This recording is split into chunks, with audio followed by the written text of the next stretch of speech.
be worshipped like the Creator.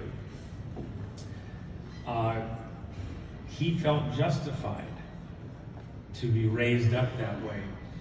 But God, in his justice, cast him out of heaven and a third of heaven with him.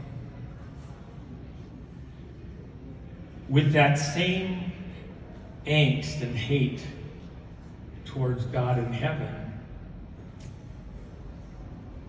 Satan, Lucifer, whispered in the ear of Cain and had Cain convinced that because Abel made this sacrifice to God that was a lamb, and Cain made this sacrifice of the work that he'd done, the fruit of the field, and God rejected Cain's and he accepted Abel's, that Cain was so upset he killed his brother. What was the deal? Cain didn't understand that there was symbology associated with that sacrifice. And it wasn't just the work of his hands, the work in the field, the things that he did that he was offering to God. Oh God, look how I've done this for you. I've created this for you. That wasn't the point of the sacrifice. The sacrifice was to show that sin, this original sin, this collusion with the devil, that God was going to make a way someday to reconcile that, and that the sacrificial lamb was just a symbology of something to come. And that Cain just didn't want to do that. He wanted to show something the work of his own hands. He didn't get the symbology. He wanted to create his own symbology. He was listening to Satan, Lucifer, the devil, in his ear. So when God accepted Abel's sacrifice because he followed the instructions and he rejected Cain's, Cain felt that it was okay to kill his brother, that he was justified to kill his brother. He thought he was delivering some kind of justice to his brother. Justice is relative. You know, you have tribal justice. One tribe wants to kill another tribe for some reason. They're encroaching on their land. You have Old West justice, where somebody rustled cattle or something and people believed it, thought it was true.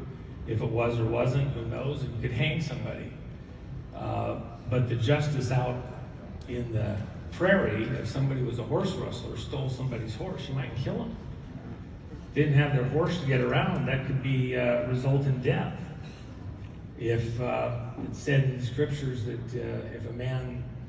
if you steal his millstone, the way that he grinds his food, makes his food, that the penalty was death because you were essentially killing him. He couldn't make food for his family.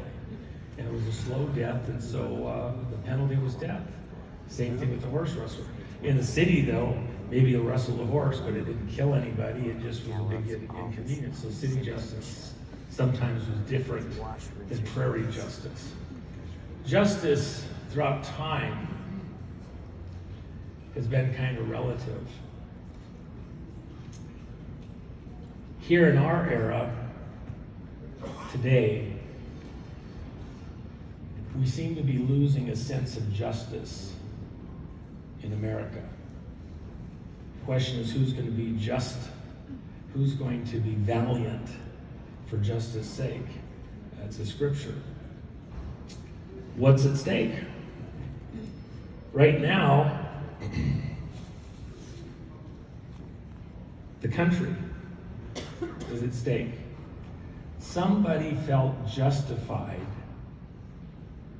to go through all sorts of frauds and machinations, to cook and twist in every way possible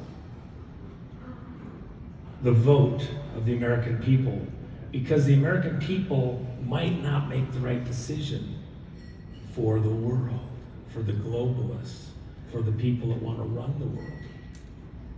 And so you might not go along with depopulating the world. which is their plan, down to 500,000. That's what Georgia Guidestone's, 500,000, excuse me. You might not go along with the process they have in mind to depopulate the world. Why? Because they want to do it by freezing you out, cutting off the fuel to you, starving you out, cutting off the food supply, GMO food that screws up your system, medical care that isn't actually care to keep you, it's care to get rid of you. Everywhere you look in society, we're being set up for the big kill. All those people that have been planning this have been doing so not just for 5, 6, 7, 8, 10 years, not even for 20, 30 years. This goes all the way back to the time of the garden.